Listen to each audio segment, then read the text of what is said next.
Halo sahabatku. Selamat datang kembali di channel Cerita Momo. Siapa nih di sini yang pernah diremehkan sama keluarga sendiri? Apalagi sama ipar yang mulutnya pedas banget, ngatain kita numpang hidup, padahal kenyataannya song. Nah, cerita kali ini bakal bikin kalian puas banget sama endingnya.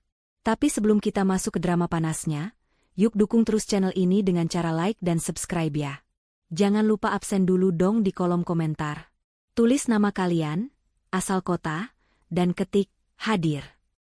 Aku pengen tahu nih sahabat setia Momo asalnya dari mana saja. Sudah siap buat gregetan bareng?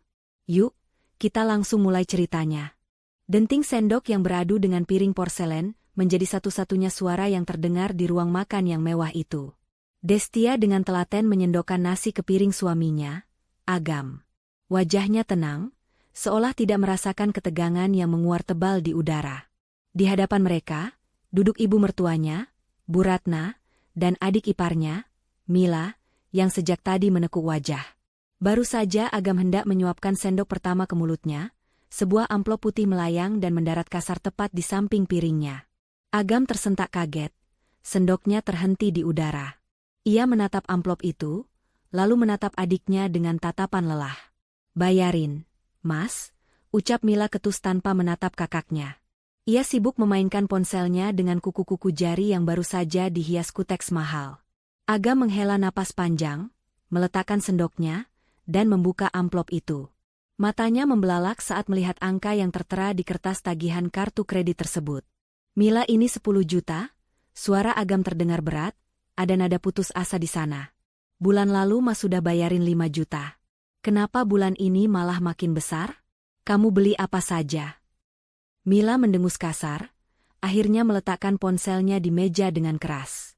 "Ya ampun, Mas, itu cuma 10 juta. Mas Agam kan manajer, gajinya gede. Masa buat adiknya sendiri perhitungan sih? Aku tuh butuh tas baru buat wawancara kerja besok biar kelihatan bonafit. Lagian ada biaya perawatan wajah juga. Mas mau punya adik kucel?"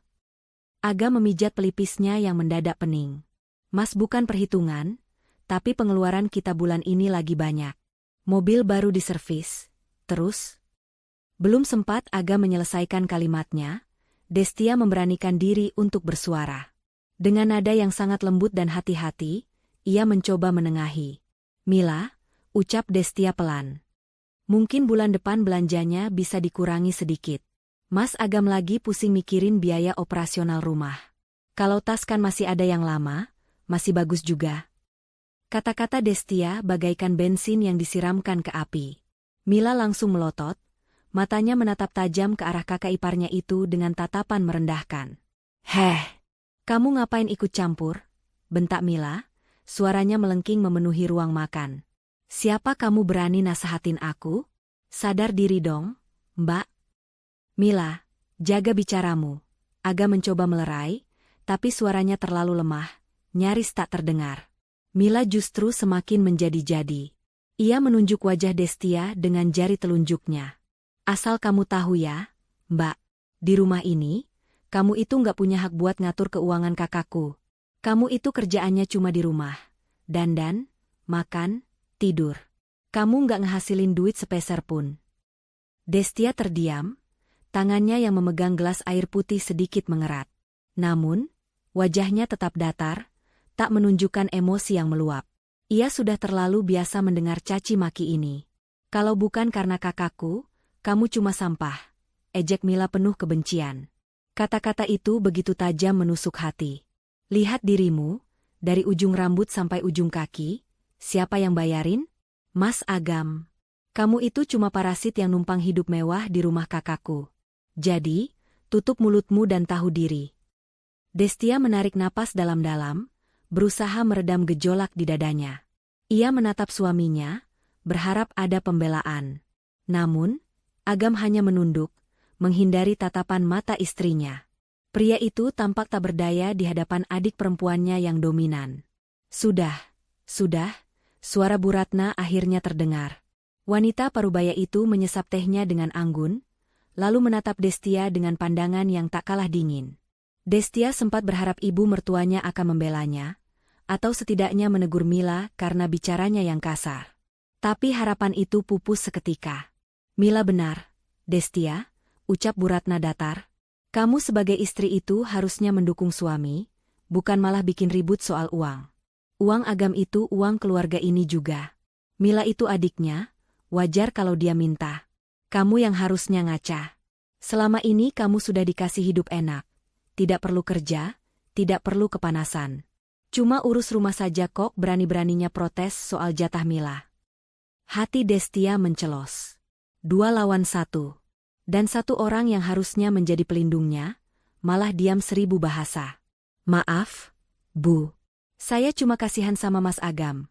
Jawab Destia pelan, suaranya hampir bergetar namun ia tahan sekuat tenaga. Halah, alasan, sambar Mila cepat. Ia kembali menoleh pada Agam dengan wajah memelas yang dibuat-buat. Mas, bayarin ya. Besok kalau aku nggak tampil oke pas wawancara di Nusantara Group, terus aku nggak diterima, Mas Agam juga yang malu punya adik pengangguran. Katanya Mas Agam sayang sama aku. Agam tampak terpojok. Ia melirik Destia sekilas dengan tatapan bersalah, lalu kembali menatap adiknya. Ya sudah, nanti Mas transfer. Tapi janji ya, bulan depan jangan boros lagi. Yes. Makasih Mas Agam sayang. Seru Mila girang, senyum kemenangan terukir di bibirnya sambil melirik sinis ke arah Destia. Tuh kan, Mbak. Kakakku itu kaya raya. 10 juta itu kecil buat dia. Makanya, kalau jadi istri itu yang berguna dikit, jangan cuma bisa ngabisin beras. Destia tidak menjawab lagi. Ia perlahan bangkit dari kursinya. Saya sudah kenyang. Saya permisi ke kamar dulu. Tanpa menunggu jawaban, Destia melangkah pergi meninggalkan ruang makan. Di belakangnya, ia masih mendengar tawa Mila dan suara Bu Ratna yang memuji-muji betapa hebatnya Agam bisa memanjakan keluarganya. Sesampainya di kamar, Destia menutup pintu rapat-rapat. Ia bersandar di balik pintu, namun tidak ada air mata yang jatuh. Ekspresi sedih yang tadi ia tunjukkan di ruang makan perlahan memudar, berganti dengan senyum tipis yang penuh arti. Ia berjalan menuju meja rias, mengambil ponsel pintarnya yang tergeletak di sana. Layar ponsel menyala, menampilkan notifikasi email masuk. Destia membuka email tersebut dengan tenang. Isi email itu adalah laporan keuangan bulanan dari Nusantara Group, perusahaan raksasa tempat Mila akan melamar kerja besok. Di bagian bawah laporan, tertera nama pemegang saham mayoritas sekaligus komisaris utama, Destia Maharani. Destia menatap pantulan dirinya di cermin. Wajah yang disebut sampah dan parasit oleh adik iparnya itu tersenyum dingin. Nikmatilah selagi bisa, Mila, gumam Destia lirih.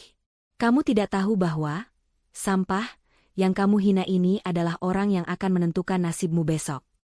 Ia meletakkan ponselnya, mematikan lampu kamar, dan bersiap tidur dengan hati yang jauh lebih tenang daripada yang dikira oleh siapapun di rumah itu. Permainan baru saja dimulai. Pagi itu, suasana rumah sudah gaduh bahkan sebelum matahari benar-benar tinggi. Mila sibuk mematut diri di depan cermin besar di ruang tengah, memutar tubuhnya ke kiri dan ke kanan. Tas bermerek yang semalam dibelikan Agam dengan harga 10 juta rupiah, sudah tersangkut manis di lengannya. Ia mengenakan blazer necis dan sepatu hak tinggi yang bunyinya nyaring setiap kali ia melangkah di lantai keramik. Bu, gimana penampilanku? Sudah kayak eksekutif muda belum? Tanya Mila dengan percaya diri yang meluap-luap. Bu Ratna yang sedang duduk santai sambil memotong buah mengangguk antusias. Senyum bangga merekah di wajah tuanya. Cantik sekali, anak ibu. Pasti pewawancaranya langsung terpesona lihat kamu. Penampilan itu nomor 1, Mila. Kalau sudah kelihatan mahal, orang pasti segan. Destia yang sedang menyapu lantai di dekat mereka hanya diam. Ia berusaha menyapu sepelan mungkin agar debu tidak terbang ke arah adik iparnya yang sedang wangi semerbak itu, khawatir akan memicu amukan baru. Namun, tetap saja keberadaannya mengganggu di mata Mila. Mbak, nyapunya nanti aja bisa nggak sih? Debunya kena baju kerjaku nih. Seru Mila ketus sambil mengibaskan tangannya di udara, seolah mengusir lalat. Maaf, Mila. Saya pindah ke belakang dulu, jawab Destia singkat, lalu segera membawa sapunya menyingkir ke dapur. Mila mendengus pelan, lalu kembali fokus pada ibunya. Doain ya, Bu. Nusantara Group itu perusahaan bonafit. Saingannya pasti lulusan universitas top semua. Sebenarnya aku agak deg-degan sih, IPK-ku kan cuma pas-pasan, pengalaman juga nol. Ah, tenang saja. Rezeki itu nggak kemana. Lagian kamu kan adiknya Agam, pasti ada aura sukses yang nular. Hibur Bu Ratna. Mila berangkat dengan taksi online, meninggalkan rumah dengan harapan setinggi langit namun dengan kompetensi yang sebenarnya ia ragukan sendiri. Beberapa jam kemudian, di gedung pencakar langit Nusantara Group, Mila duduk di ruang tunggu dengan gelisah. Ia melihat sekeliling. Para pelamar lain tampak sangat meyakinkan, sibuk membaca catatan atau berbicara dengan bahasa Inggris yang fasih. Nyali Mila sedikit ciut. Ia meremas tali tas mahalnya, satu-satunya benda yang memberinya sedikit rasa percaya diri saat ini.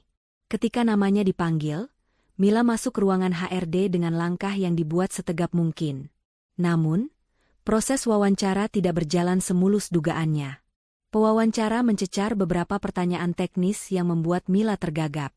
Ia tidak bisa menjawab soal strategi pemasaran dasar dengan benar. Wajah pewawancara terlihat datar, sesekali mengernyitkan dahi saat melihat transkrip nilai Mila. Mila keluar dari ruangan itu dengan wajah lesu. Ia yakin 100% dirinya gagal. Sial, umpatnya dalam hati. Pasti nggak diterima. Malu banget kalau sampai gagal, udah pamer tas mahal segala. Sore harinya, saat Agam baru pulang kerja, Mila duduk di sofa dengan wajah masam. Bu Ratna tampak khawatir melihat putrinya murung.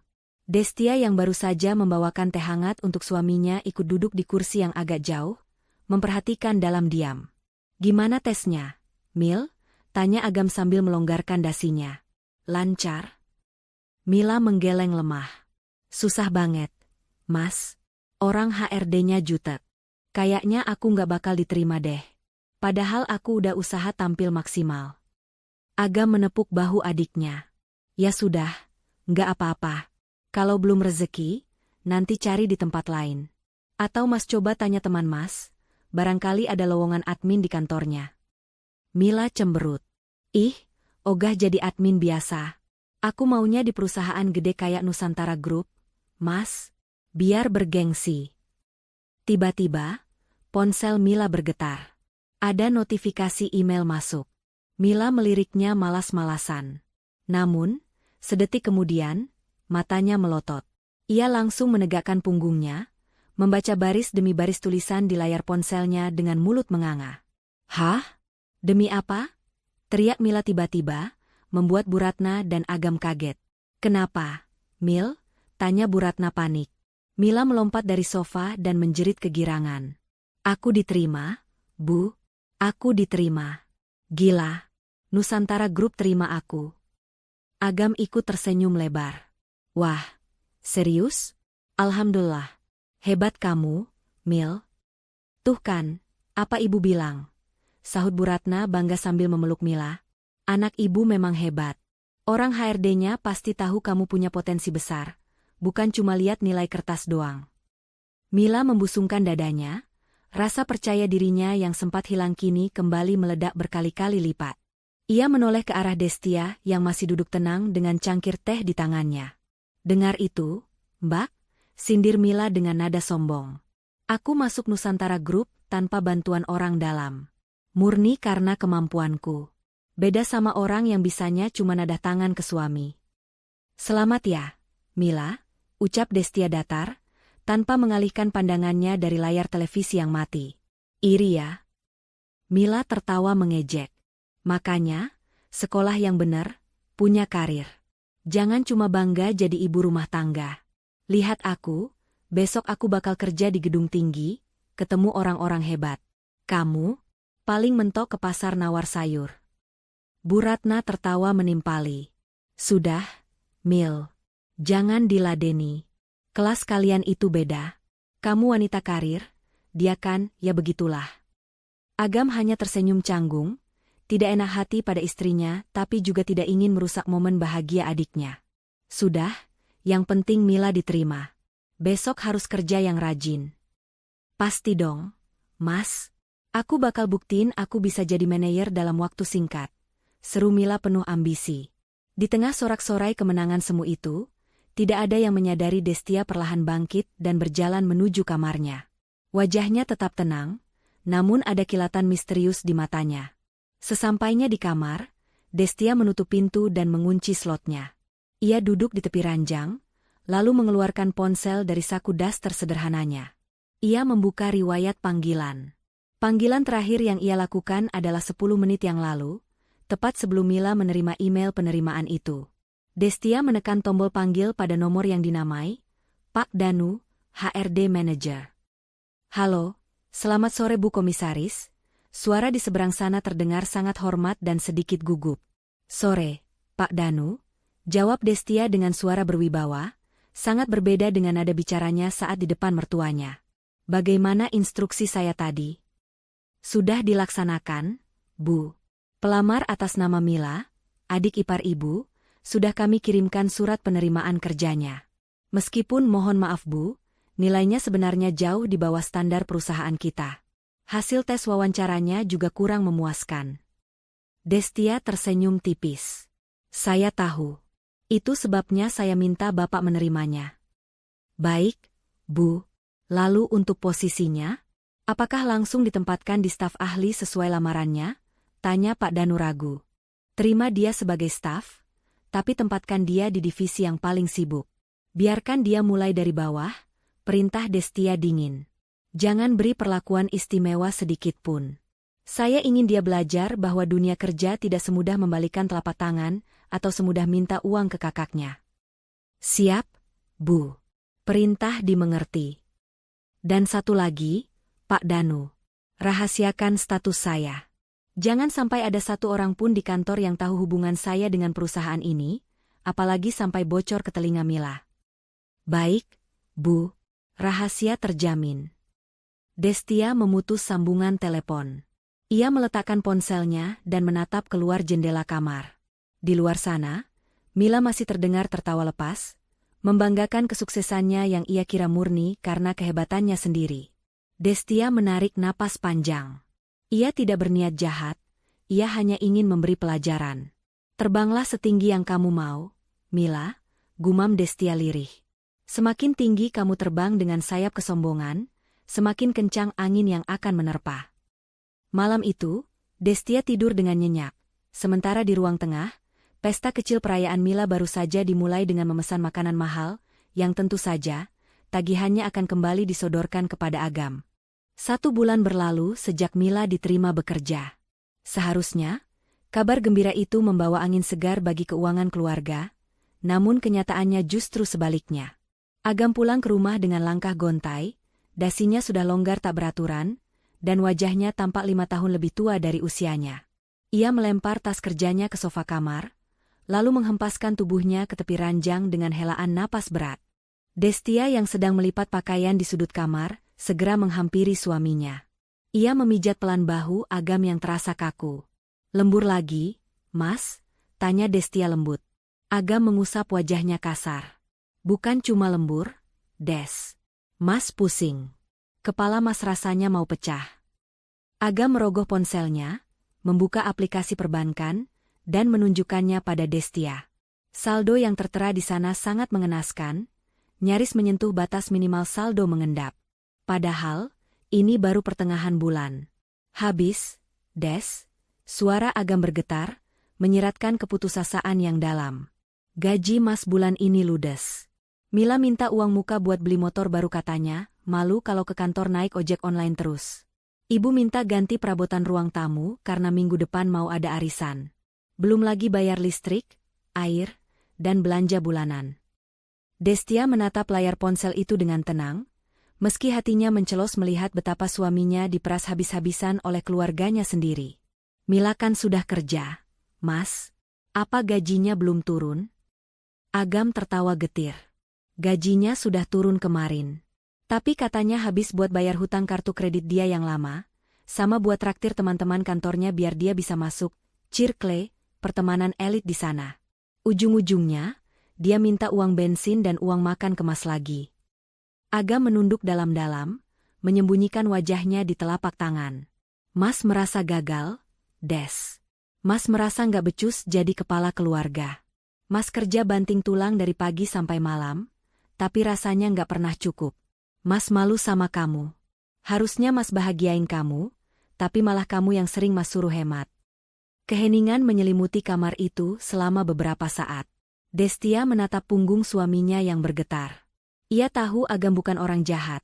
Hanya saja ia terlalu lemah untuk berkata, tidak, pada ibu dan adiknya. Rasa gengsi Agam untuk terlihat sukses di mata keluarganya menjadi bumerang yang perlahan membunuhnya. Destia berjalan menuju lemari pakaian, membuka laci kecil yang terkunci, dan mengambil sebuah buku tabungan serta kartu ATM. Ia kembali duduk di samping Agam. Mas, panggil Destia pelan. Agam menoleh, matanya sedikit memerah. Pakai ini dulu.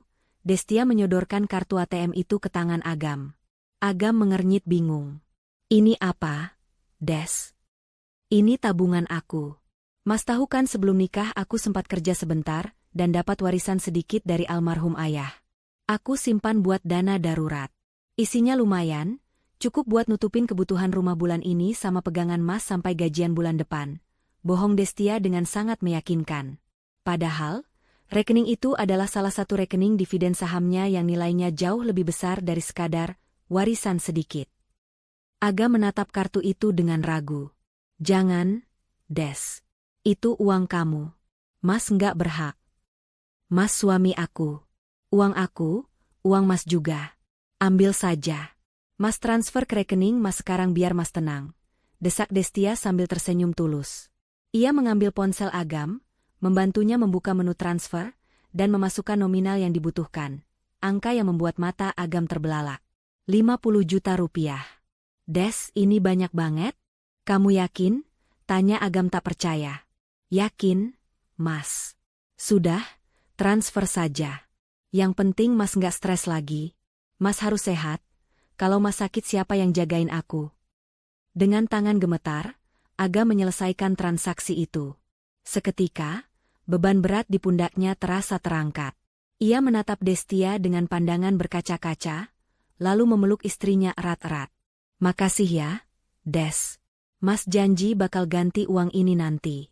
Mas janji bakal kerja lebih keras lagi, bisik Agam di telinga Destia. Destia membalas pelukan itu sambil menepuk punggung suaminya. Gak usah dipikirin gantinya. Yang penting Mas janji satu hal sama aku.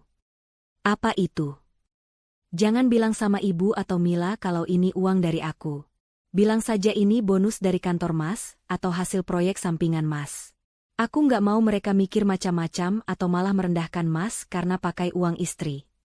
Agam melepaskan pelukannya, menatap wajah istrinya dengan rasa kagum bercampur haru. Ia tidak menyangka Destia begitu menjaga kehormatannya sebagai suami, bahkan di saat ia sedang terpuruk. Kamu istri yang terlalu baik buat Mas, Des. Iya, Mas janji.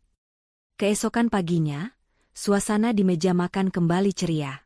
Agam, yang semalam terlihat seperti mayat hidup, kini sudah kembali segar dengan senyum percaya diri.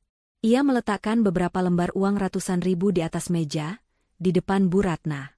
Bu, ini tambahan buat belanja arisan nanti. Beli kue yang enak, jangan yang murah. Biar ibu nggak malu sama teman-teman ibu, ucap Agam dengan nada bangga. Mata Bu Ratna berbinar-binar melihat uang merah itu. Alhamdulillah.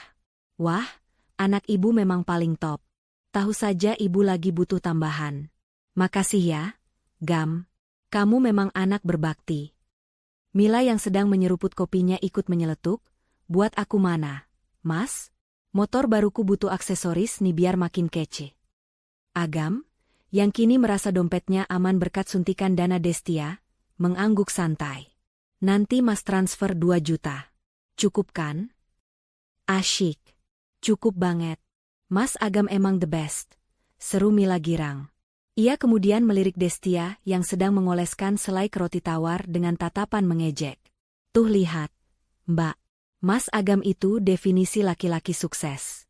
Bisa kasih uang ke ibu, kasih uang ke adiknya, tanpa hitung-hitungan. Coba kalau Mas Agam nikahnya sama perempuan karir yang sok sibuk, pasti duitnya dipegang istri semua. Untung Mas Agam yang pegang kendali, sindir Mila tajam. Bu Ratna menimpali sambil menghitung uang di tangannya. Iya, Destia harusnya bersyukur. Kamu tinggal ongkang-ongkang kaki, semua beres. Jangan sampai kamu ngeluh atau minta yang aneh-aneh. Ingat, Agam sudah kerja keras buat kita semua. Destia hanya tersenyum tipis, sangat tipis, sambil menyodorkan piring roti ke hadapan Agam. Ia melihat Agam tampak salah tingkah. Suaminya itu menghindari tatapan matanya, pura-pura sibuk meminum kopinya. Ada rasa bersalah yang jelas terpancar di wajah Agam karena membiarkan kebohongan ini terus berlanjut, membiarkan keluarganya memuja dirinya di atas pengorbanan istrinya. Dimakan rotinya, Mas. Nanti telat, ucap Destia lembut, seolah sindiran Mila dan Bu Ratna barusan hanyalah angin lalu. Agam mengangguk cepat. Iya, Des. Makasih. Dalam hati, Destia mencatat kejadian pagi ini. Kebohongan demi menjaga gengsi ini memang membuat suasana rumah tenang untuk sementara waktu. Namun, Destia tahu, ini hanyalah bom waktu. Uang 50 juta itu tidak akan bertahan selamanya dengan gaya hidup Mila dan Bu Ratna yang semakin menjadi-jadi. Dan ketika uang itu habis, Agam akan kembali jatuh ke lubang yang sama, tapi kali ini, lubangnya akan jauh lebih dalam. Nikmatilah peranmu sebagai raja, Mas, batin Destia sambil menatap suaminya yang berangkat kerja diiringi pujian selangit dari ibu dan adiknya. Karena sebentar lagi, topeng itu akan terasa sangat berat untuk kamu pakai. Gedung kaca Nusantara Group menjulang tinggi membelah langit kota, menjadi simbol prestise bagi siapa saja yang melangkahkan kaki di dalamnya. Namun, bagi Mila, gedung ini hanyalah panggung baru untuk memamerkan betapa berkelasnya hidup yang ia jalani. Baru 1 bulan bekerja, nama Mila sudah menjadi buah bibir di divisinya. Bukan karena prestasinya yang gemilang, melainkan karena tingkah lakunya yang seolah ia adalah pemilik perusahaan. Dengan tas bermerek yang baru dibelinya minggu lalu dan sepatu hak tinggi yang berdetak nyaring, Mila berjalan melewati kubikel rekan-rekannya tanpa sedikitpun melempar senyum. Heh, itu sampah di bawah meja tolong diberesin ya. Bau tahu nggak? Ganggu konsentrasi saya. Perintah Mila seenaknya pada seorang staf office bau, OB, parubaya yang sedang mengepel lantai lorong. Nada bicaranya tinggi, membuat beberapa karyawan lain menoleh. Pak Ujang, OB yang usianya jauh di atas Mila, mengangguk sopan sambil menunduk. Maaf, Mbak Mila. Nanti saya bersihkan setelah lantai ini kering. Sekarang, Pak, saya nggak mau tahu.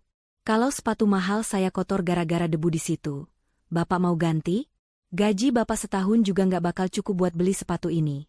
Bentak Mila sambil menunjuk sepatu barunya yang mengkilap. Seorang senior divisi, Mbak Arini, yang sejak tadi memperhatikan, akhirnya tidak tahan. Ia berdiri dari kursinya dan menghampiri meja Mila. Mila, tolong jaga bicaramu. Pak Ujang itu orang tua, bicaralah yang sopan. Lagi pula, tugasmu pagi ini merekap data penjualan minggu lalu, kenapa belum selesai? Tegur Arini tegas. Mila memutar bola matanya malas. Ia bersandar di kursinya dengan gaya meremehkan. Duh, Mbak Arini, santai sedikit kenapa sih? Data itu gampang, nanti juga selesai. Lagian ya, Mbak, saya kerja di sini itu cuma buat isi waktu luang. Kakak saya itu pengusaha sukses, manajer top di perusahaan multinasional. Gaji saya di sini MAH nggak sebanding sama uang jajan yang dikasih kakak saya. Arini menggeleng tak percaya melihat arogansi anak baru itu. Ini tempat kerja profesional, Mila. Tidak ada yang peduli siapa kakakmu. Kalau kinerjamu buruk dan attitudemu minus begini, kamu bisa kena SP. Coba aja kalau berani laporin, tantang Mila dengan senyum sinis. Saya yakin HRD bakal mikir 2 kali buat negur saya. Aura orang kaya itu beda, Mbak. Nggak bisa disamain sama karyawan biasa yang hidupnya pas-pasan nunggu tanggal muda. Keributan kecil itu ternyata tidak luput dari perhatian. Di lantai paling atas, di sebuah ruangan besar dengan dinding kaca satu arah, Pak Surya, sang direktur utama, berdiri memperhatikan layar monitor CCTV yang menampilkan suasana divisi tempat Mila bekerja. Ia melihat jelas bagaimana Mila menunjuk-nunjuk Pak Ujang dan berdebat dengan Arini. Wajah Pak Surya mengeras. Sebagai pemimpin yang merintis karir dari bawah, ia paling benci melihat karyawan yang tidak punya etika. Tangannya sudah gatal ingin memecat anak baru yang sombong itu saat itu juga. Ia meraih telepon di mejanya, namun kemudian teringat satu nama yang memiliki kekuasaan lebih tinggi darinya di gedung ini. Pak Surya mengurungkan niatnya memanggil HRD, dan beralih mengambil ponsel pribadinya. Ia mencari sebuah kontak yang disimpan dengan nama, Ibu Deka, Dewan Komisaris. "Selamat siang, Bu," sapa Pak Surya dengan nada sangat hormat begitu panggilan tersambung. "Siang, Pak Surya. Ada perkembangan?" Suara tenang Destia terdengar dari seberang sana. Suara itu kontras sekali dengan citra ibu rumah tangga sederhana yang selama ini ia tampilkan di depan keluarganya. "Maaf mengganggu waktu Ibu. Saya hanya ingin melaporkan mengenai karyawan baru atas nama Mila, adik ipar Ibu," lapor Pak Surya hati-hati. "Perilakunya sudah mulai meresahkan divisi, Bu. Hari ini dia membentak staf kebersihan dan menantang seniornya. Dia terus-menerus membawa nama kakaknya sebagai tameng. Jujur saja Bu, ini sudah mencoreng budaya kerja perusahaan kita." Hening sejenak di ujung telepon. Pak Surya menunggu instruksi, berharap ia diberi lampu hijau untuk menendang Mila keluar. Apakah dia melakukan kesalahan fatal yang merugikan keuangan perusahaan, Pak Surya? Tanya Destia datar. "Belum, Bu. Sejauh ini baru masalah etika dan kinerja yang lambat." "Bagus. Kalau begitu, tahan dulu," perintah Destia. Pak Surya mengernyit bingung. "Tahan, Bu?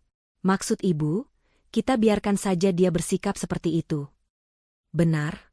Biarkan dia merasa di atas angin. Biarkan dia merasa dia yang paling hebat dan paling berkuasa di sana." Suara Destia terdengar dingin dan penuh perhitungan. "Kalau Bapak pecat dia sekarang, dia hanya akan pulang ke rumah, menangis pada suaminya dan ibunya, lalu menyalahkan perusahaan Bapak yang tidak profesional. Dia tidak akan belajar apa-apa."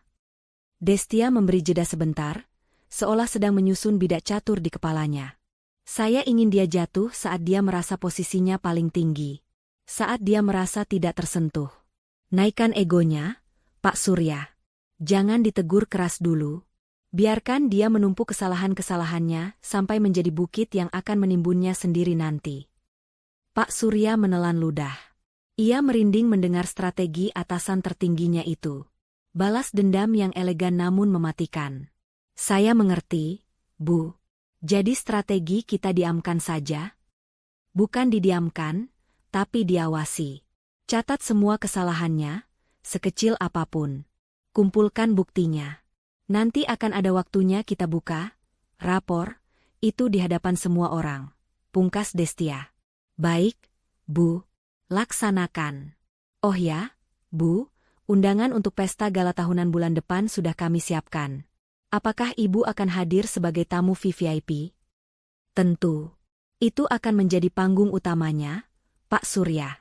Pastikan Mila mendapatkan undangan itu dan pastikan dia tahu bahwa dia harus membawa pasangannya. Saya ingin melihat wajahnya saat dia tahu siapa sebenarnya yang dia sebut sampah." "Siap, Bu Dewan Komisaris." Sambungan telepon terputus. Pak Surya kembali menatap layar CCTV. Di sana, Mila terlihat sedang tertawa lepas bersama seorang rekan kerjanya yang sepertinya baru saja berhasil ia pengaruhi, sambil sesekali memamerkan jam tangan barunya. Pak Surya menggeleng pelan sambil bergumam, "Kasihan sekali kamu, Nak. Kamu sedang menggali kuburanmu sendiri sambil tertawa." Sementara itu, di rumah, Destia meletakkan ponselnya di atas meja dapur. Ia kembali melanjutkan kegiatannya memotong sayuran untuk makan malam. Wajahnya kembali menjadi wajah istri yang penurut dan sederhana. Namun, di dalam hatinya, hitungan mundur sudah dimulai. "Terbanglah, Mila," bisik Destia pada pisau dapur yang berkilat di tangannya. "Langitnya masih luas. Tapi ingat, aku yang memegang kendali cuacanya." Suasana kantor Nusantara Group pagi itu terasa berbeda dari biasanya. Bisik-bisik antusias terdengar dari setiap sudut kubikel, menggantikan suara ketikan keyboard yang monoton. Penyebabnya adalah sebuah amplop tebal berwarna emas yang baru saja dibagikan oleh tim HRD ke setiap meja karyawan. Mila mengambil amplop itu dengan ujung jarinya yang lentik, seolah sedang memegang barang keramat. Ia membuka segel lilin merah di belakangnya, dan menarik keluar sebuah kartu undangan yang terbuat dari bahan bludru mewah. Tinta emas yang tertera di sana berkilauan ditimpa lampu neon kantor. "Undangan pesta gala tahunan Nusantara Group, gumam Mila membaca tulisan itu. Matanya berbinar saat membaca baris berikutnya, bertempat di Grand Ballroom Hotel Imperial. Wajib dihadiri oleh seluruh karyawan beserta pasangan atau keluarga inti. Senyum Mila merekah lebar. Ini dia momen yang ia tunggu-tunggu. Ini bukan sekadar pesta makan malam biasa, ini adalah panggung pembuktian diri. Selama ini ia sudah koar-koar tentang betapa kayanya keluarganya. Dan sekarang saatnya ia membuktikan ucapannya itu secara visual kepada rekan-rekannya yang sering menatapnya sinis. Hotel Imperial, hotel bintang 5 yang paling mahal di kota ini, ucap Mila bangga, sengaja mengeraskan suaranya agar tetangga kubikelnya mendengar. Akhirnya ada acara yang levelnya sesuai sama standar aku. Sore harinya, kepulangan Mila ke rumah disambut dengan kehebohan yang ia ciptakan sendiri. Ia meletakkan undangan emas itu di tengah meja makan seolah-olah itu adalah piala kemenangan. "Bu, Mas Agam, lihat ini," seru Mila sambil menunjuk undangan tersebut. Bu Ratna segera menyambar kartu itu, meraba tekstur bludrunya dengan kagum. "Wah, mewah sekali, Mil. Ini undangan apa?" "Itu pesta gala kantor aku, Bu. Cuma orang-orang terpilih yang bisa bikin pesta semewah ini. Dan lihat aturannya, boleh bawa keluarga," jelas Mila dengan mata berapi-api. Ia beralih menatap kakaknya yang baru saja melonggarkan dasi dengan wajah lelah. "Mas Agam wajib datang," perintah Mila tanpa basa-basi. "Mas harus jadi pendamping aku di sana. Mas harus pakai jas Mas yang paling mahal, jam tangan yang waktu itu Mas beli, pokoknya Mas harus kelihatan kayak CEO sukses. Aku mau pamer ke teman-teman kantor kalau kakakku itu bukan orang sembarangan." Agam menghela napas panjang, menyandarkan punggungnya di kursi makan. Wajahnya menyiratkan keengganan.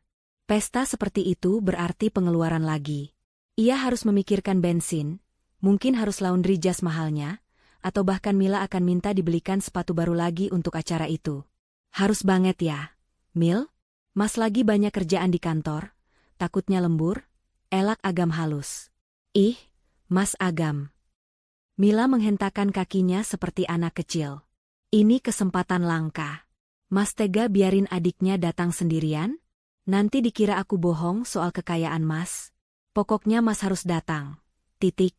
Mas kan manajer, masa acara ginian aja nggak bisa atur waktu?" Bu Ratna ikut menimpali, membela putri kesayangannya. "Iya, Gam.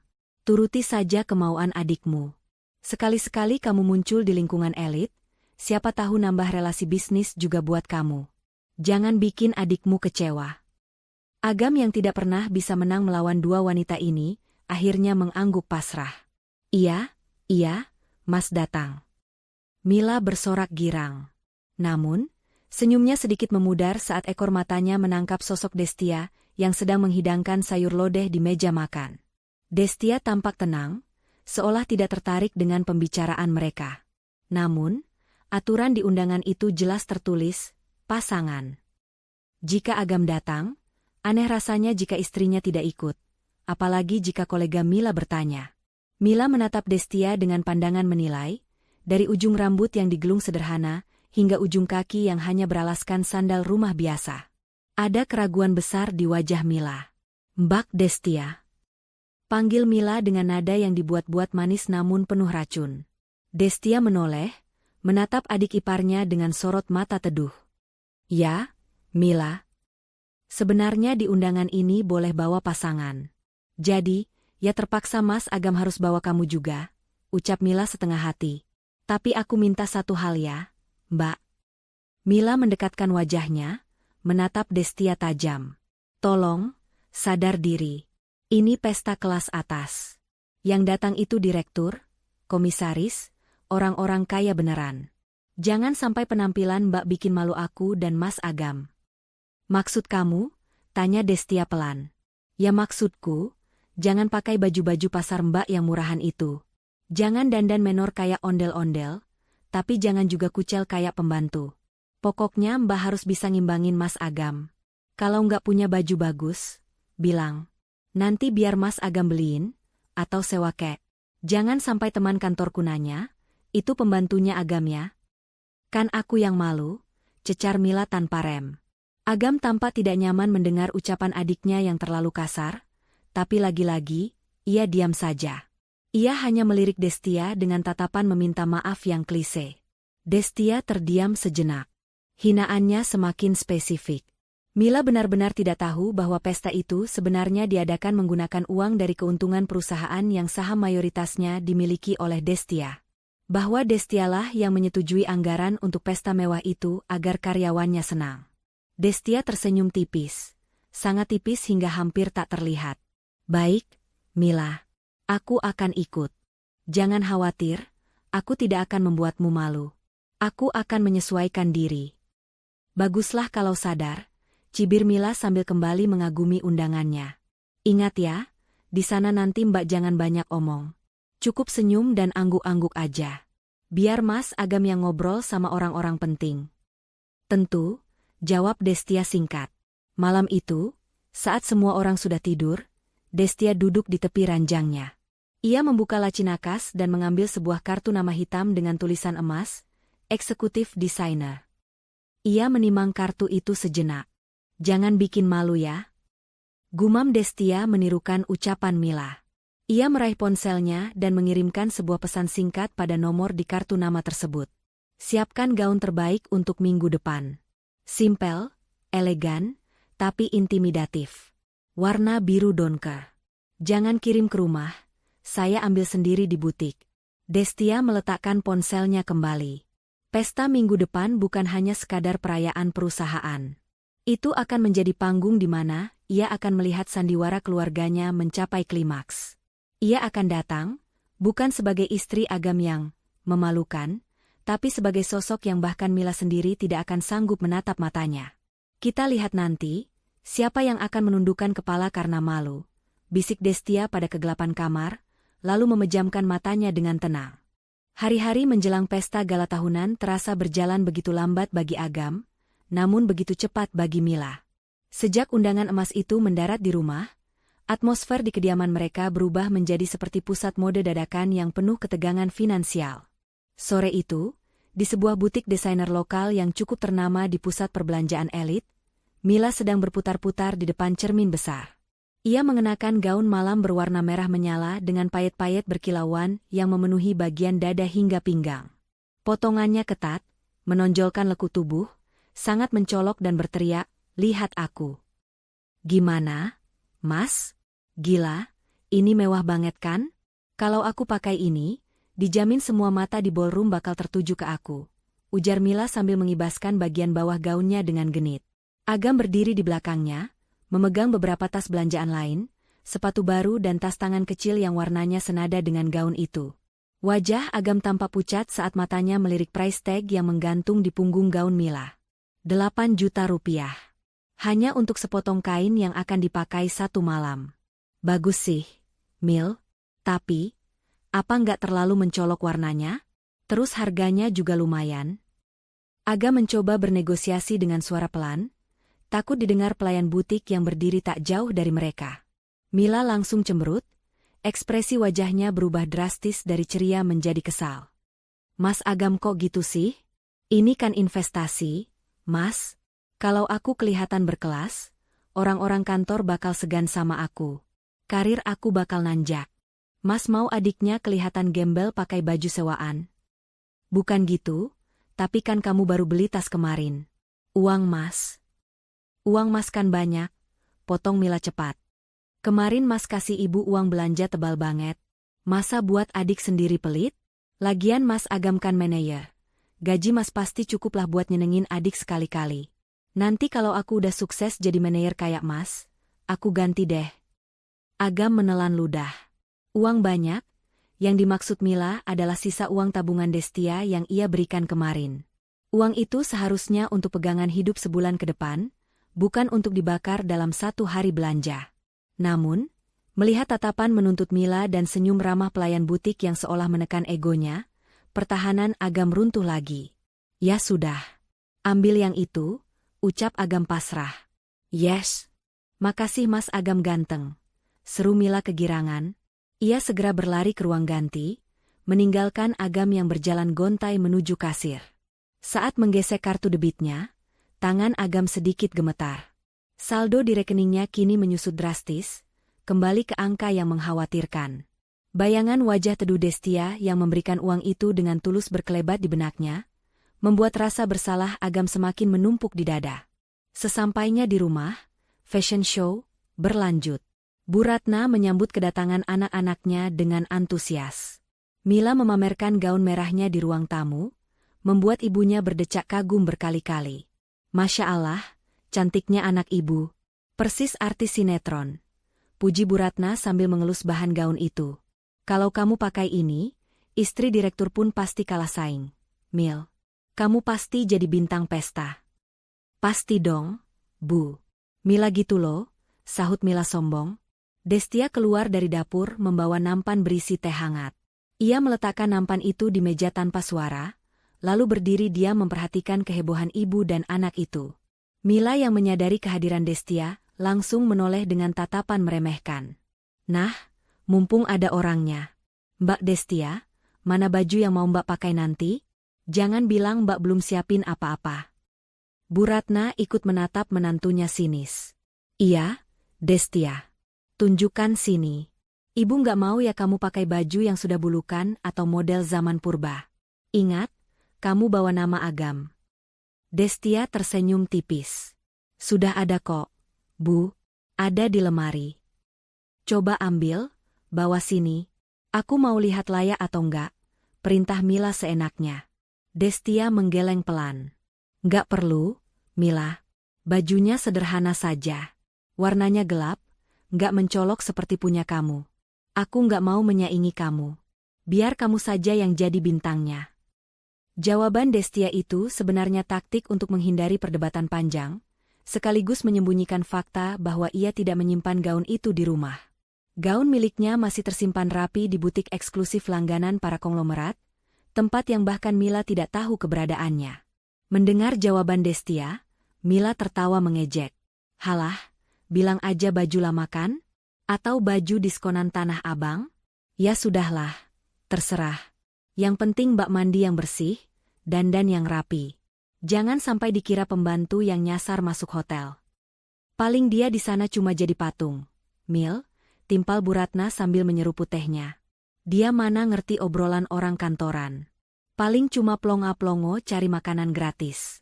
Kamu jangan deket-deket dia nanti, biar nggak ketularan aura suramnya. Agam yang duduk di sofa sambil memijat keningnya merasa tidak enak hati, tapi ia terlalu lelah untuk membela istrinya. Sudah, Bu, Mila, jangan bicara begitu. Destia istriku. Justru karena istri kamu, Ibu ingatkan, Gam, balas Bu Ratna tajam. Istrimu itu cerminan kamu.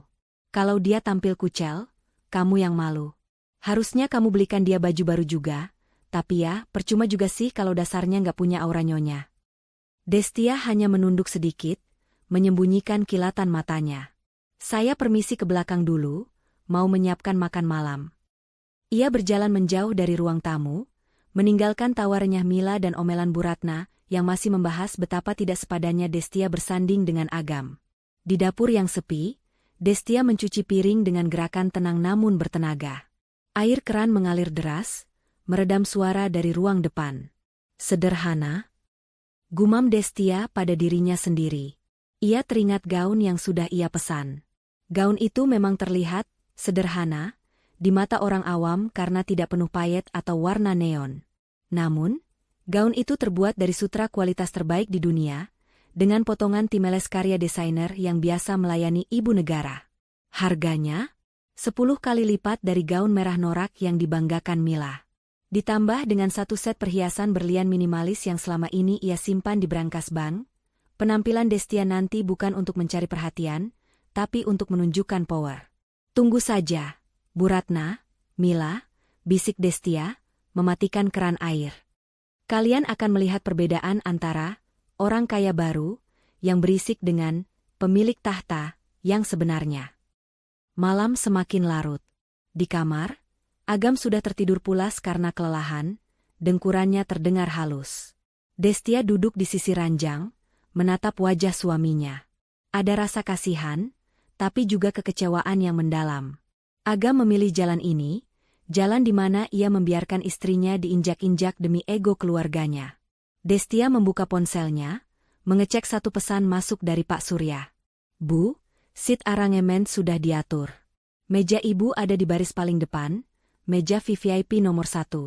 Meja Pak Agam dan Ibu Mila ada di baris tengah, meja nomor 45.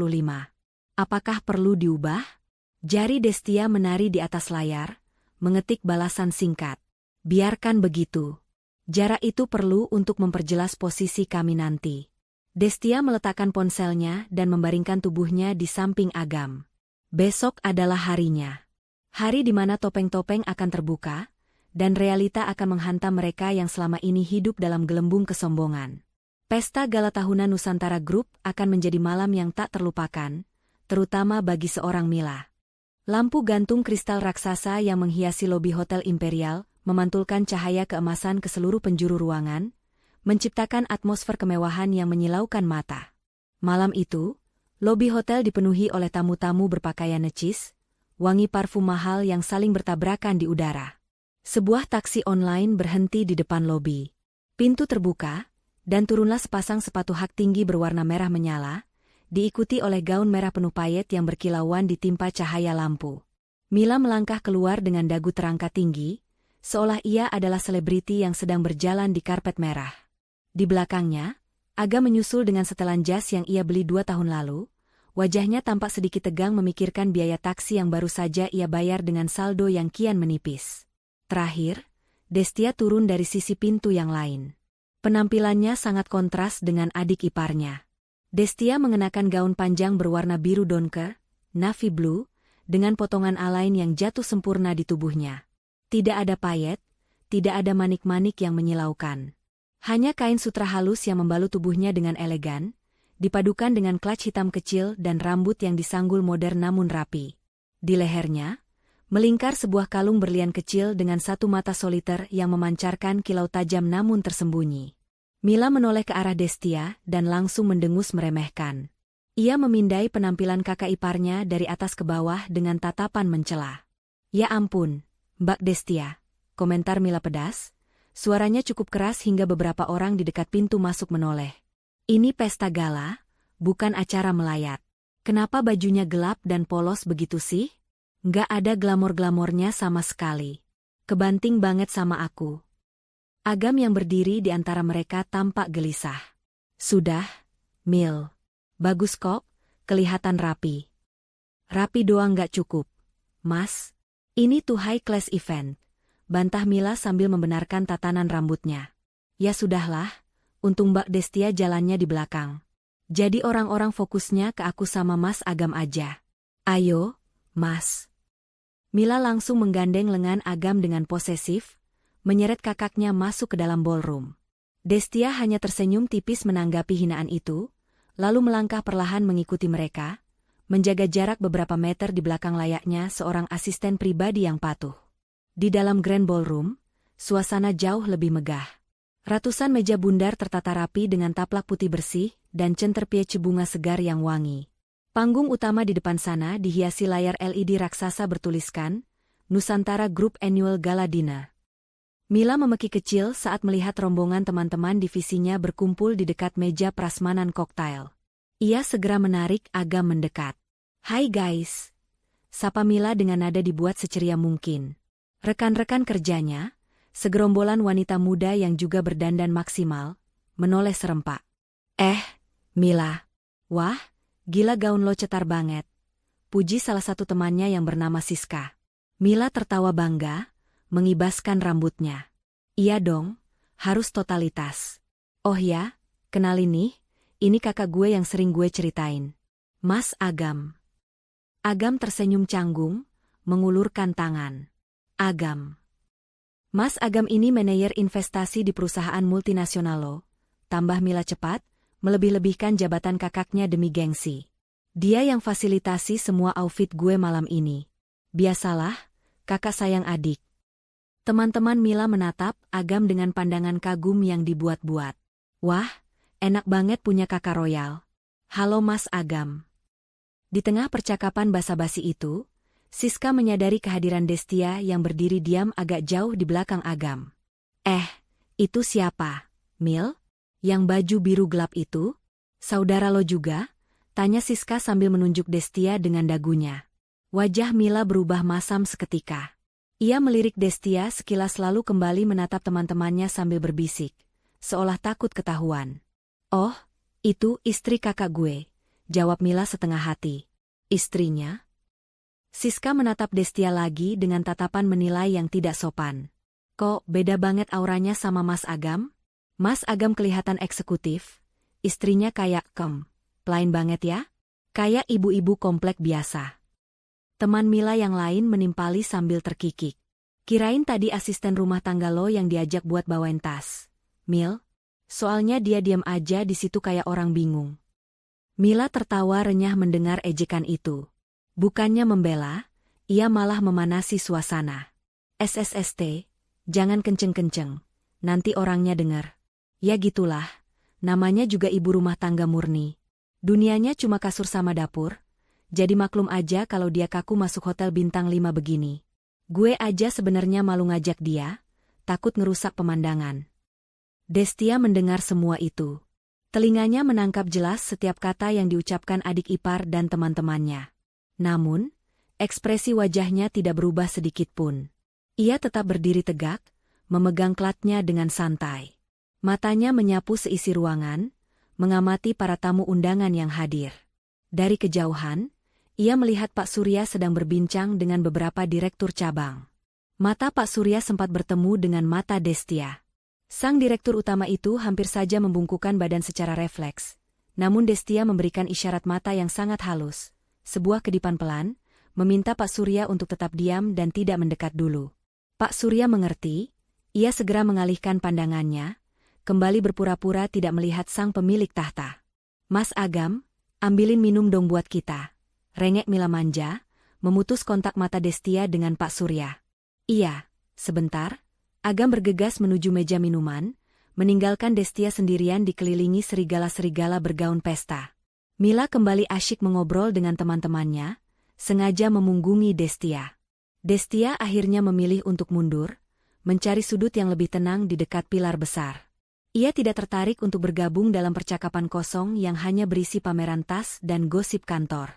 Saat sedang berdiri sendirian, seorang pelayan lewat membawa nampan canape. Destia mengambil satu dengan anggun. Gerakan tangannya, cara ia memegang gelas minumannya, memancarkan keanggunan alami yang tidak bisa dipelajari secara instan. Beberapa tamu pria tua yang duduk di meja VIP sempat melirik ke arah Destia, mengenali aura mahal yang tidak dipahami oleh Mila dan teman-temannya. Gaun sutra itu, bagi mata yang terlatih, jelas bukan barang murah. Itu adalah karya seni. Tiba-tiba, suara MC terdengar menggema dari pengeras suara, meminta seluruh hadirin untuk menempati meja masing-masing karena acara inti akan segera dimulai. Ayo guys, kita duduk. Meja kita di mana? Tanya Mila heboh. Kita di meja nomor 45, agak tengah, jawab Siska. Mila segera menarik lengan Agam yang baru kembali membawa minuman. Ayo mas, kita duduk. Mbak Destia, ayo buruan. Jangan lelet, nanti dikira nggak dapat kursi. Destia mengikuti mereka menuju meja nomor 45. Meja itu letaknya cukup strategis, namun jelas bukan meja utama. Di sekeliling mereka adalah staf level menengah dan junior. Mila duduk dengan bangga, meletakkan tas mahalnya di atas meja agar semua orang bisa melihat logonya. Agam duduk di sebelahnya, menyeka keringat dingin di dahinya karena AC ruangan yang dingin tidak mampu mendinginkan kecemasannya berada di lingkungan yang asing ini. Destia duduk di kursi yang tersisa, tepat di sebelah Agam. Ia duduk dengan punggung tegak, tenang dan diam. Duh, semoga makanannya enak ya. Katanya catering hotel ini mahal banget per pax-nya. Oceh Mila tak henti-henti. Oh ya, dengar-dengar nanti ada door prize motor juga. Mas Agam harus doain aku menang ya. Lampu ruangan perlahan meredup, menyisakan lampu sorot yang terpusat ke panggung. Musik orkestra yang megah mulai dimainkan sebagai pembuka. MC pria dan wanita naik ke panggung dengan semangat. Selamat malam keluarga besar Nusantara Group. Selamat datang di malam apresiasi yang penuh bintang ini. Tepuk tangan gemuruh membahana di seluruh ruangan. Mila bertepuk tangan paling kencang, wajahnya berseri-seri. Ia merasa inilah dunia yang seharusnya ia tinggali. Dunia gemerlap, tepuk tangan, dan pengakuan. Dan malam ini, lanjut sang MC dengan suara berat dan dramatis, adalah malam yang sangat spesial. Karena untuk pertama kalinya dalam 5 tahun terakhir, sosok yang memegang kendali tertinggi di perusahaan kita, yang selama ini bekerja dalam senyap membawa Nusantara Group menuju puncak kesuksesan, hadir di tengah-tengah kita. Suasana mendadak hening penuh antisipasi. Mila menyenggol lengan Agam. "Tuh kan Mas, komisaris utama dateng. Katanya orangnya misterius banget. Pasti orang tua bangka yang galak." MC melanjutkan, "Mari kita sambut dengan hormat, Bapak Direktur Utama kita, Bapak Surya, yang akan memberikan sambutan sekaligus memperkenalkan pimpinan tertinggi kita." Pak Surya naik ke atas panggung diiringi tepuk tangan sopan. Wajahnya serius namun ada senyum bangga yang tersungging di bibirnya. Ia berdiri di podium, memandang ke seluruh penjuru ruangan, matanya berhenti sejenak tepat di meja nomor 45, menatap lurus ke arah wanita bergaun biru gelap yang duduk tenang di sana. Mila yang merasa Pak Surya melihat ke arah mejanya langsung berbisik panik namun girang pada Agam. Mas, Pak Surya liatin ke sini. Kayaknya dia ngenalin aku deh sebagai karyawan baru yang potensial. Gila, aku diperhatiin direktur utama." Destia, yang duduk di samping Agam, hanya tersenyum samar mendengar kepedean adik iparnya yang sudah melampaui batas kewajaran itu. "Nikmatilah detik-detik terakhir hayalanmu, Mila," batin Destia. "Karena setelah ini, realita akan memukulmu telak."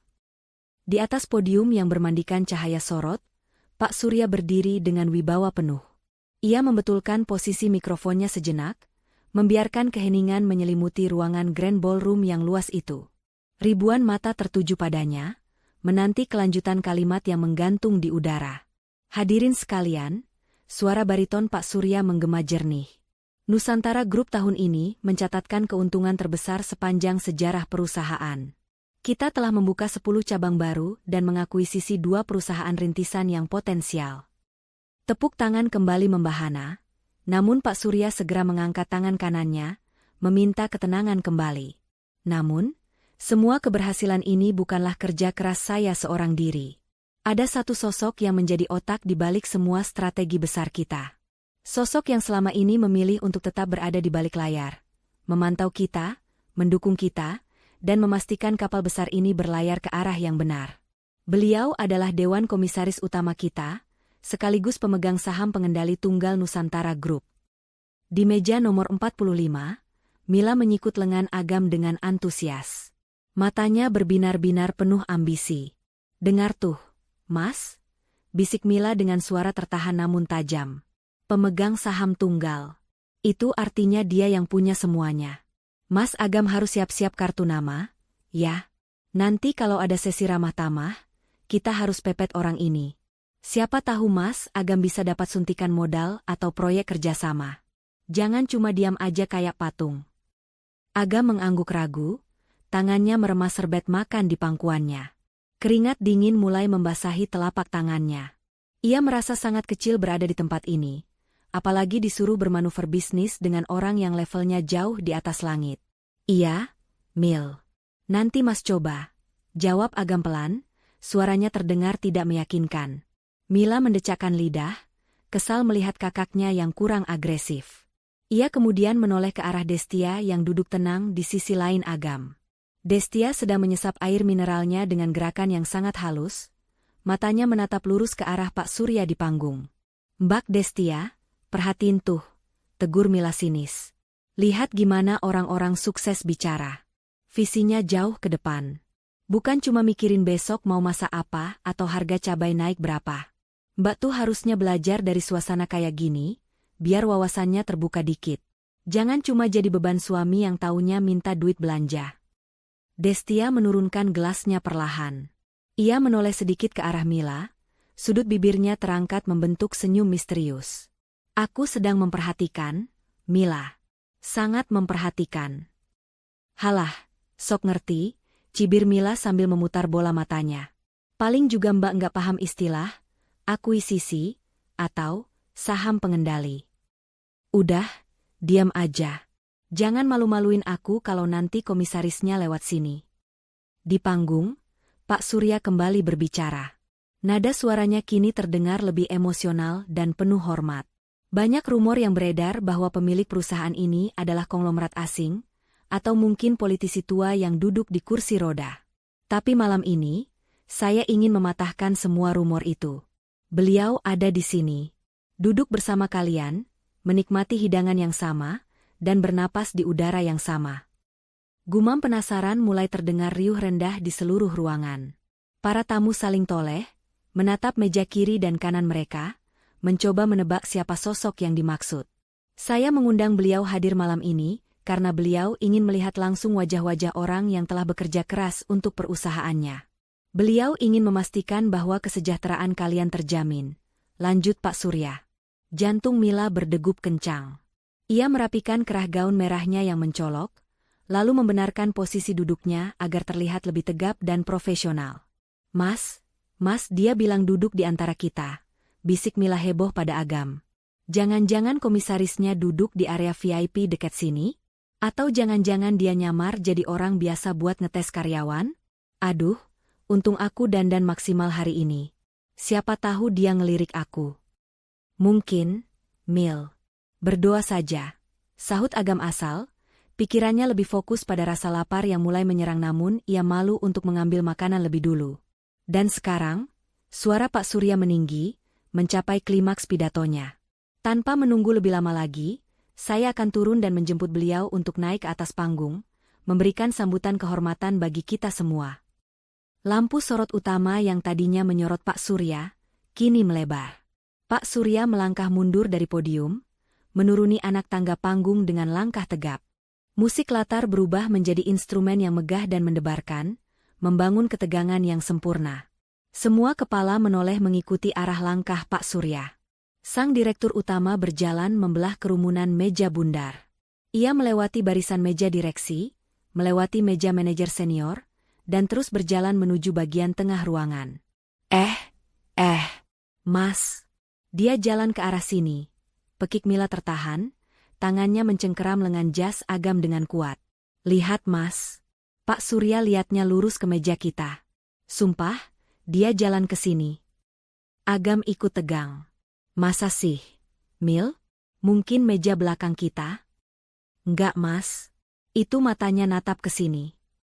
Mila panik sekaligus girang luar biasa. Aduh, gimana nih? Penampilanku udah oke belum? Mas Agam, dasinya rapihin. Cepetan. Mila sibuk mematut diri, merasa yakin bahwa dirinya lah yang menjadi pusat perhatian. Dalam otaknya yang dipenuhi fantasi, ia membayangkan Pak Surya akan menghampirinya, memuji kinerjanya sebagai karyawan baru yang fenomenal, dan mungkin memberinya promosi dadakan di depan semua orang. Pak Surya semakin dekat. 10 meter. 5 meter. Jantung Mila serasa mau copot. Ia melihat Pak Surya tersenyum. Senyum itu mengarah tepat ke meja nomor 45. Mas, berdiri Mas. Kita harus sambut. Perintah Mila. Dengan percaya diri selangit, Mila berdiri dari kursinya. Ia mengembangkan senyum lebar yang sudah ia latih di depan cermin, siap mengulurkan tangan untuk menyambut bos besarnya. Agam, yang bingung dan terbawa arus kepanikan adiknya, ikut berdiri dengan canggung. Hanya satu orang yang tetap duduk tenang di meja itu. Destia. Destia tidak bergeming sedikit pun. Ia hanya meletakkan clutch hitamnya di atas meja dengan gerakan lambat, lalu menautkan jari-jarinya di pangkuan dengan anggun. Tatapan matanya bertemu pandang dengan Pak Surya yang kini hanya berjarak beberapa langkah saja.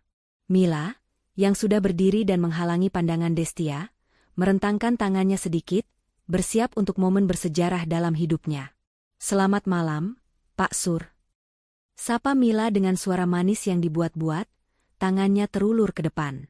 Namun, dunia Mila seakan berhenti berputar detik itu juga.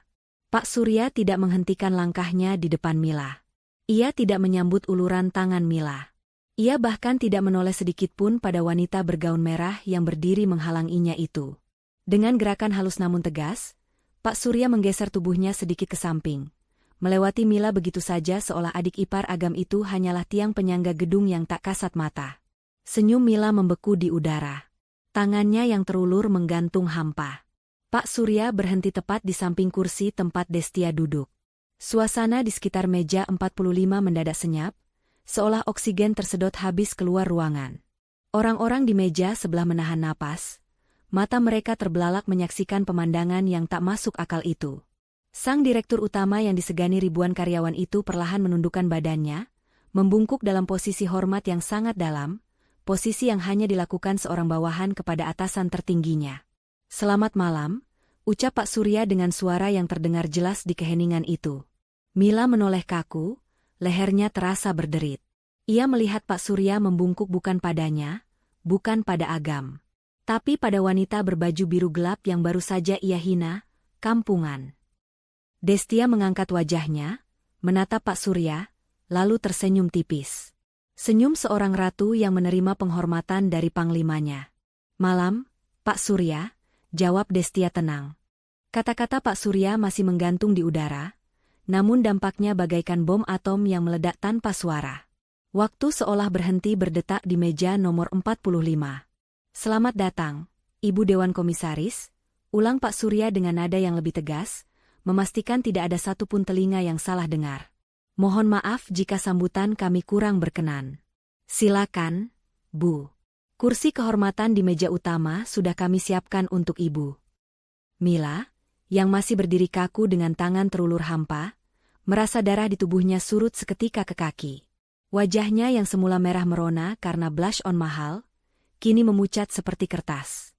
Mulutnya terbuka, bergerak-gerak ingin mengeluarkan suara, tapi tidak ada satu kata pun yang keluar. Otaknya mengalami korsleting, menolak memproses informasi yang baru saja didengarnya. "Komisaris? Destia? Kakak iparnya yang selama ini ia sebut benalu? Perempuan yang ia suruh mencuci piring dan ia hina karena bajunya, kampungan?" "Pak Surya." Akhirnya suara Mila keluar, terdengar mencicit dan pecah. Bapak pasti salah orang, kan? Ini Destia, Pak. Dia cuma kakak ipar saya. Dia ibu rumah tangga biasa. Dia nggak kerja. Bapak pasti bercanda, kan?" Mila tertawa sumbang, tawa histeris yang terdengar menyedihkan di tengah keheningan ribuan orang. Ia mencoba menyentuh lengan Pak Surya, berusaha menyadarkan direktur utama itu dari kehilafannya. Namun, sebelum tangan Mila menyentuh jas mahal Pak Surya, tatapan tajam sang direktur sudah lebih dulu menghentikannya. Tatapan itu dingin, menusuk, dan penuh peringatan. "Jaga sikap Anda," desis Pak Surya rendah, namun cukup keras untuk didengar oleh Agam dan orang-orang di meja sekitarnya. "Anda sedang berbicara tentang pemilik tunggal perusahaan tempat Anda bekerja. Apakah sopan menunjuk-nunjuk atasan tertinggi Anda seperti itu?" Agam, yang berdiri di samping Mila, merasakan lututnya lemas. Ia ambruk kembali ke kursinya, seolah tulang kakinya mendadak dilolosi. Matanya menatap nanar ke arah istrinya. Potongan-potongan puzzle di kepalanya mulai menyatu dengan mengerikan. Uang, tabungan warisan, yang tak habis-habis. Keengganan Destia untuk membalas hinaan Mila. Ketenangan Destia saat Agam mengaku gajinya habis. Semua itu bukan karena Destia lemah atau bodoh. Itu karena Destia berada di level yang jauh di atas mereka semua. Agam merasa mual. Ia baru sadar bahwa selama ini ia memamerkan kekayaan semu di depan pemilik kekayaan yang sesungguhnya. Destia perlahan bangkit dari kursinya. Gerakannya tenang, anggun, dan penuh wibawa. Tidak ada lagi sorot mata istri penurut yang biasa ia tampilkan di rumah. Yang berdiri di sana sekarang adalah seorang ratu yang siap menduduki tahtanya. Ia merapikan sedikit lipatan gaun sutra biru gelapnya, lalu menoleh ke arah Mila yang masih melongo seperti patung lilin yang meleleh. "Mila," panggil Destia pelan. Mila tersentak.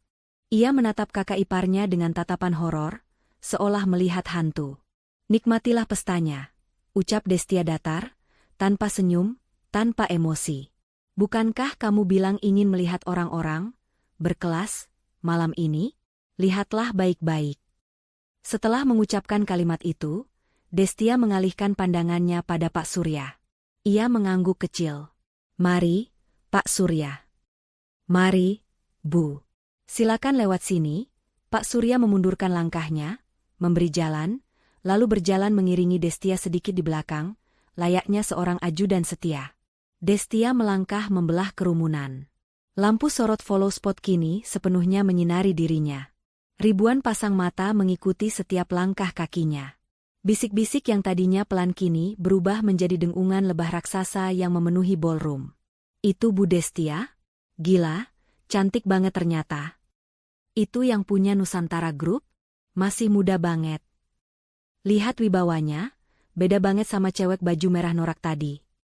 Mila mendengar semua itu. Telinganya berdenging panas. Ia merasa ratusan mata yang tadi menatapnya kagum kini berubah menjadi tatapan mencemooh. Ia melihat Siska dan teman-teman kantornya yang duduk semeja dengannya kini menjauhkan kursi mereka, menciptakan jarak fisik seolah Mila membawa penyakit menular. "Mil," bisik Siska dengan nada sinis yang tak ditutup-tutupi. "Lo bilang kakak ipar lo itu pembantu? Lo bilang dia parasit? Lo gila ya? Itu bos besar kita, bego. Lo mau bikin kita semua dipecat gara-gara temenan sama lo?" Gue nggak tahu."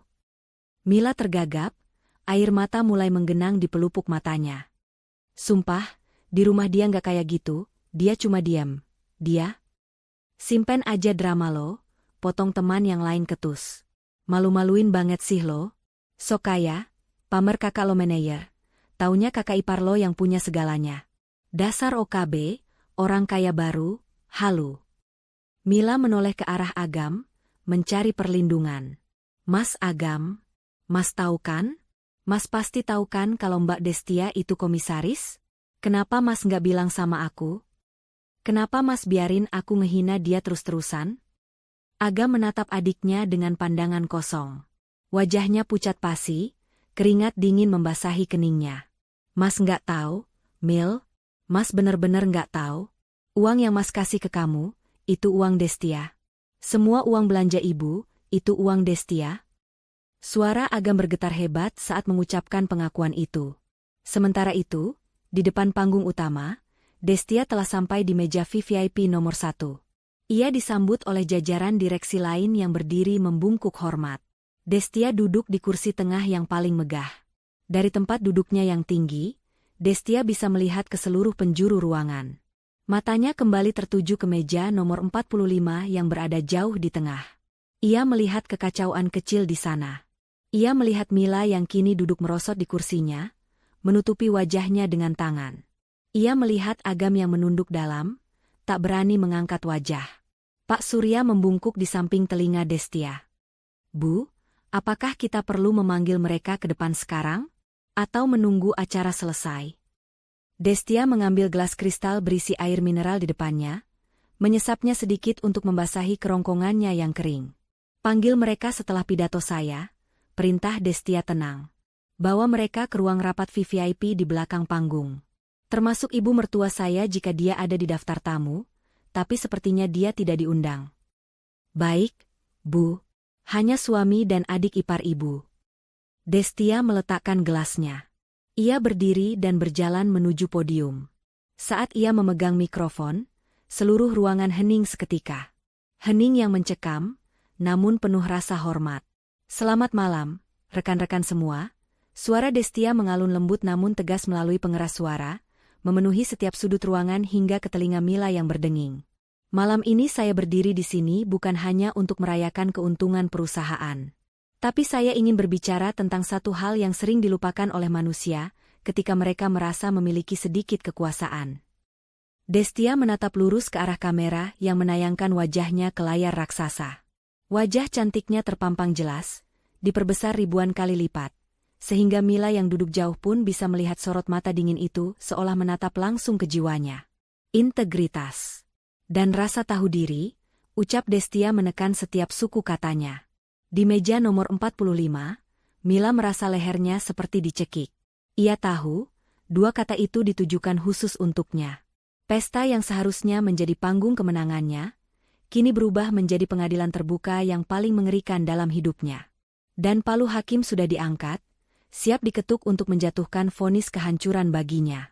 Pintu ruang VVIP yang berat dan kedap suara itu tertutup perlahan, memisahkan hiruk-pikuk pesta di luar dengan keheningan yang mencekam di dalam. Ruangan itu dingin, didominasi oleh meja marmer panjang dan kursi-kursi kulit berkualitas tinggi. Di ujung meja, Destia duduk dengan ketenangan yang mengintimidasi, sementara Pak Surya berdiri tegak di sampingnya bak pengawal setia. Di hadapan mereka, Mila berdiri dengan tubuh gemetar hebat. Wajahnya sembab, air mata melunturkan maskara mahalnya, hingga membentuk aliran sungai hitam di pipinya. Agam berdiri di sebelahnya, menunduk dalam-dalam, bahunya merosot seolah memikul beban dunia yang tak kasat mata. Tidak ada yang berani bicara. Suara detak jam dinding terdengar, seperti palu hakim yang sedang menghitung mundur waktu eksekusi. Duduk, perintah Destia singkat. Suaranya tidak keras, namun memiliki otoritas yang membuat Mila dan Agam refleks menarik kursi dan duduk dengan kaku. Mila meremas gaun merahnya, gaun yang beberapa jam lalu ia banggakan sebagai simbol status, kini terasa seperti kostum badut yang mempermalukan dirinya sendiri. Ia menoleh pada Agam dengan tatapan memelas, berharap kakaknya masih memiliki sedikit sisa kejantanan untuk membela dirinya. "Mas," cicit Mila dengan suara parau. "Mas Agam, tolong ngomong sesuatu. Bilang sama dia, bilang sama atasan Mas ini kalau ini cuma salah paham. Kakak kan manajer hebat, kakak kan punya saham juga kan di tempat lain? Kakak pasti bisa lindungin aku, kan?" Agam tidak menjawab. Ia hanya memejamkan matanya rapat-rapat, rahangnya mengeras menahan tangis. "Jawab adikmu, Mas," suara Destia memecah kebisuan. Ia menatap suaminya dengan sorot mata yang sulit diartikan, campuran antara kasihan dan ketegasan. Dia butuh pahlawannya sekarang. Dia butuh kakaknya yang kaya raya untuk menyelamatkan karirnya. Agam menarik napas panjang yang terdengar menyakitkan. Perlahan, ia mengangkat wajahnya. Matanya merah dan basah. Ia menatap Mila, adik yang selama ini ia manjakan dengan kebohongan demi kebohongan. "Mila." Suara Agam pecah. "Maafin Mas." "Maaf kenapa, Mas? Jangan minta maaf. Lawan dia," seru Mila histeris, menunjuk Destia dengan jari gemetar. "Dia cuma beruntung aja jadi bos di sini. Tapi di rumah, dia tetap istri Mas yang numpang hidup. Uang Mas lebih banyak dari dia, kan?" "Cukup, Mila," bentak Agam tiba-tiba, membuat Mila terlonjak kaget. Agam mencengkeram tepi meja marmer itu, hingga buku-buku jarinya memutih. "Mas nggak punya apa-apa, Mil. Mas bukan orang kaya. Mas nggak punya saham, Mas nggak punya investasi miliaran." Mila terbelalak. "Maksud Mas apa? Mobil baru? Renovasi rumah? Uang belanja ibu? Tas aku? Itu semua dari mana kalau bukan uang Mas?" Air mata Agam tumpah. Pertahanannya runtuh seketika di hadapan istri yang selama ini menutupi aibnya. "Itu uang Destia," aku Agam dengan suara lirih yang menyayat hati. "Gaji Mas cuma cukup buat bayar cicilan rumah dan makan seadanya. Sisanya gaya hidup mewah kamu, arisan ibu, baju-baju branded kamu, bahkan uang 50 juta yang kemarin Mas kasih buat pelunasan kartu kreditmu, itu semua uang Destia. Destia yang transfer ke rekening Mas supaya Mas terlihat sukses di mata kalian." Ruangan itu hening seketika. Pengakuan itu menghantam Mila lebih keras daripada tamparan fisik manapun. Mulutnya menganga, tapi tidak ada suara yang keluar. Otaknya berusaha menyangkal, tapi wajah bersalah Agam adalah bukti yang tak terbantahkan. Enggak mungkin." Bisik Mila menggelengkan kepalanya. Dia kan cuma di rumah? Dia cuma dasteran?" Destia tersenyum miring. Ia membuka sebuah map yang sejak tadi tergeletak di depannya.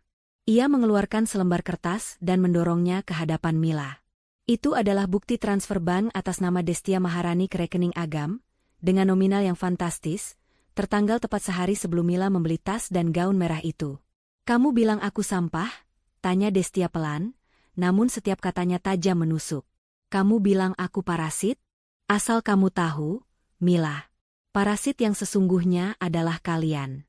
Aku diam bukan karena aku takut. Aku diam karena aku menjaga harga diri suamiku. Aku ingin dia tetap terlihat sebagai kepala keluarga yang hebat di depan ibu dan adiknya. Tapi apa balasannya?" Destia berdiri, berjalan perlahan mendekati kursi Mila. Mila menyusut di kursinya, ketakutan melihat aura kakak iparnya yang kini terasa begitu raksasa. "Kalian injak harga diriku. Kalian hina penampilanku. Kalian sebut aku beban, lanjut Destia. Ia mencondongkan tubuhnya, menatap lurus ke manik mata Mila. Mila, gaun yang kamu pakai, tas yang kamu pamerkan ke teman-temanmu, bahkan makanan yang kamu makan setiap hari di rumah, semua itu dibeli dari uang, sampah, ini. Mila menangis terseduh-seduh. Rasa malu yang luar biasa menjalar dari ujung kaki hingga ke ubun-ubun. Ia teringat semua caci makinya. Kalau bukan karena kakakku, kamu cuma sampah. Kalimat itu kini berbalik menyerangnya bagaikan bumerang beracun. Ternyata, kalau bukan karena kakak iparnya, dia dan kakaknya hanyalah orang biasa yang terlilit hutang gaya hidup. Bu Destia, sela Pak Surya sopan. Bagaimana dengan status kepegawaian saudari Mila? Apakah perlu saya buatkan surat pemecatan sekarang juga atas dasar perilaku tidak menyenangkan terhadap atasan? Tangis Mila semakin kencang mendengar kata pemecatan. Ia baru saja diterima, ia baru saja pamer. Jika dipecat sekarang, tamatlah riwayat sosialnya. Destia menatap adik iparnya yang kini tak lebih dari seonggok ego yang hancur. Perlahan, Destia menggeleng. Tidak, Pak Surya. Jangan pecat dia, jawab Destia tenang. Mila mendongak, ada secercah harapan di matanya. Apakah Destia akan memaafkannya? Memecat dia terlalu mudah, sambung Destia dingin. Biarkan dia tetap bekerja di sini. Tapi, cabut semua fasilitas istimewanya. Pastikan dia bekerja sesuai dengan kompetensinya yang sebenarnya. Jika dia tidak becus, tegur dia. Jika dia salah, beri sanksi. Perlakukan dia sama seperti staf paling bawah. Biarkan dia merasakan bagaimana rasanya mencari uang dengan keringat sendiri, tanpa bisa berlindung di balik nama kakaknya atau nama saya. Destia kembali menatap Mila.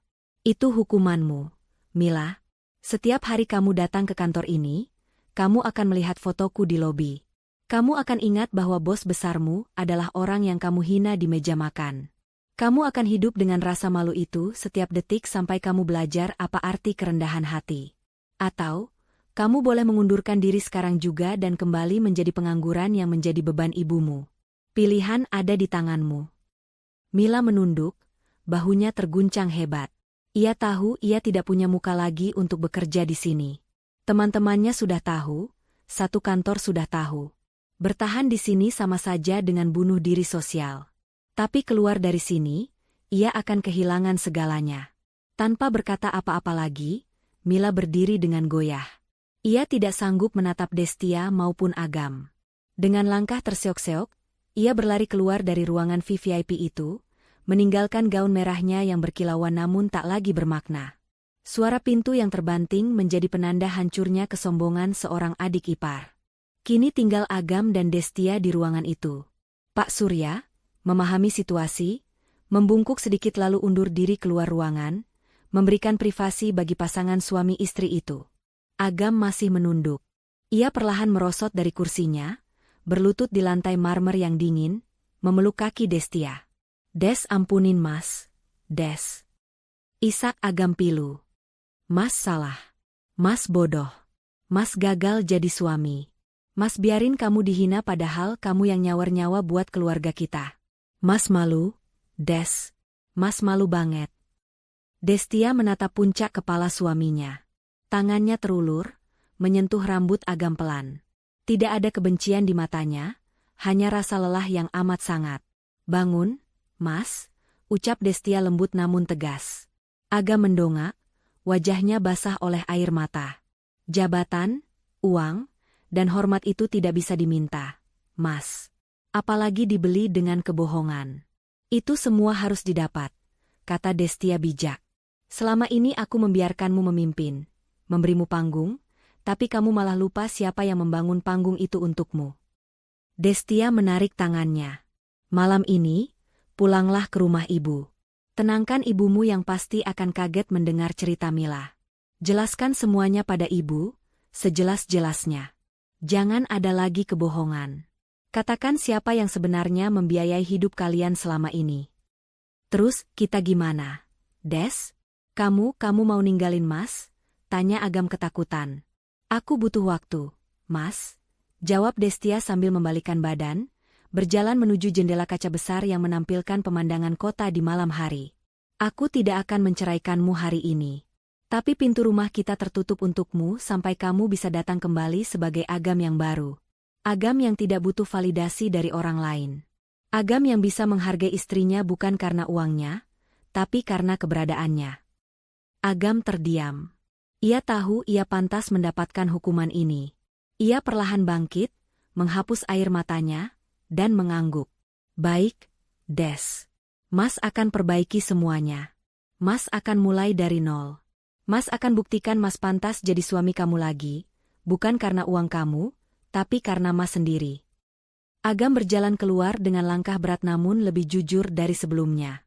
Ia meninggalkan gedung mewah itu bukan sebagai kakak kaya raya, melainkan sebagai seorang pria biasa yang baru saja ditampar oleh realita untuk bangun dari mimpi tidurnya. Destia berdiri sendirian di ruangan besar itu, menatap pantulan dirinya di kaca jendela. Ia bukan lagi istri yang diam. Ia bukan lagi sampah. Malam ini, ia telah membersihkan hidupnya dari racun yang selama ini menggerogoti kebahagiaannya. Ia merogoh ponselnya, mengetik pesan singkat pada asisten pribadinya. Pastikan Mila menerima pesangon yang layak jika dia mengajukan resign besok. Jangan persulit dia. Biarkan dia pergi dengan sisa harga dirinya.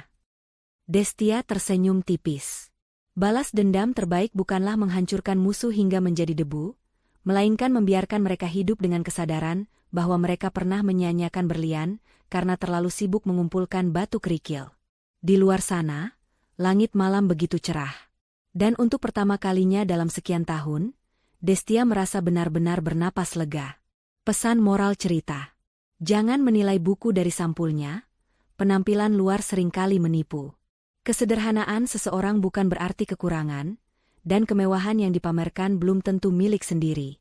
Integritas di atas gengsi, hidup dalam kebohongan demi validasi orang lain, hanya akan menjadi bom waktu yang menghancurkan diri sendiri. Jadilah apa adanya, itu jauh lebih terhormat. Hargai pasanganmu. Keberhasilan suami seringkali ada doa dan dukungan, bahkan materi, istri di belakangnya. Jangan pernah merendahkan pasangan yang sudah berkorban untukmu. Kesombongan adalah awal kejatuhan. Semakin tinggi kita menyombongkan diri, semakin sakit rasanya saat kebenaran menjatuhkan kita ke tanah.